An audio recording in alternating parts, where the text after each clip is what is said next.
సంస్థలపై బీఆర్ఎస్ చేస్తున్న దాడిని ఖండించారు మైనంపల్లి హనుమంతరావు. మరోసారి ఎవరిపైనైనా దాడి చేస్తే తాము నమస్తే తెలంగాణ టీ న్యూస్ ఆఫీసులపై దాడి చేస్తామని హెచ్చరించారు. ఎంతమంది పోలీసులు వచ్చినా ఆపలేరన్నారు. యూట్యూబ్ ఛానల్స్ కు డబ్బులిచ్చి తప్పుడు కూతలు కూయిస్తున్నారని మండిపడ్డారు.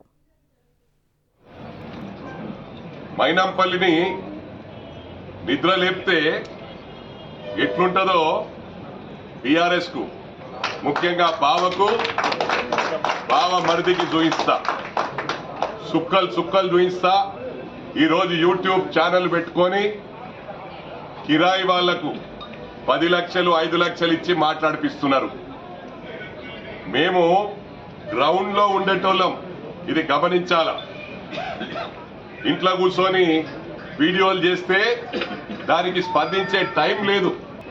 రేపు ఇంకొకసారి ఏ మీడియానైనా దాడి చేస్తే ఇది మొత్తం వాళ్ళ ఫ్యామిలీకి ఇస్తా ఉన్న వార్నింగ్. నాట్ ఓన్లీ హరీష్ రావుకు, కేటీఆర్ కాదు, మరి ఎవరికి గుండెల్లో గుచ్చుకుంటుందో అర్థం చేసుకోవాలా. ఇక నెక్స్ట్ నీ పేరు వెళ్తుంది, ఇది గమనించాలా. టీఆర్ఎస్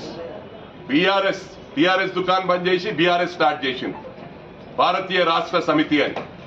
ఆ రోజు మహారాష్ట్రలో మేము కూడా అదే పార్టీలు ఉన్నాం.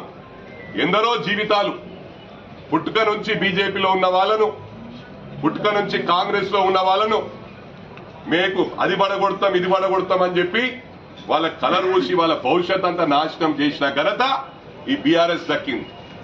మళ్ళీ అలా బీఆర్ఎస్ పోయి ఆంధ్ర తెలంగాణ ఫీలింగ్ తెస్తా ఉన్నారు. మాకు ఎలాంటి ఫీలింగ్ లేవు. తప్పకుండా ఇది దృష్టిలో పెట్టుకోండి బీఆర్ఎస్ వాళ్ళు. ఇంకొకసారి దేనిపైన దాడి చేసిండ్రు అనుకో బిడ్డ, మీ టీ న్యూస్ మీద, మీ నమస్తే తెలంగాణ మీద రాష్ట్రం పోలీస్ మొత్తం ఉన్నా ఎవరేం చేయలేరని చెప్పి కూడా సందర్భంగా తెలియజేస్తా ఉన్నా. ఇవి bulletin updates. Keep watching Big TV.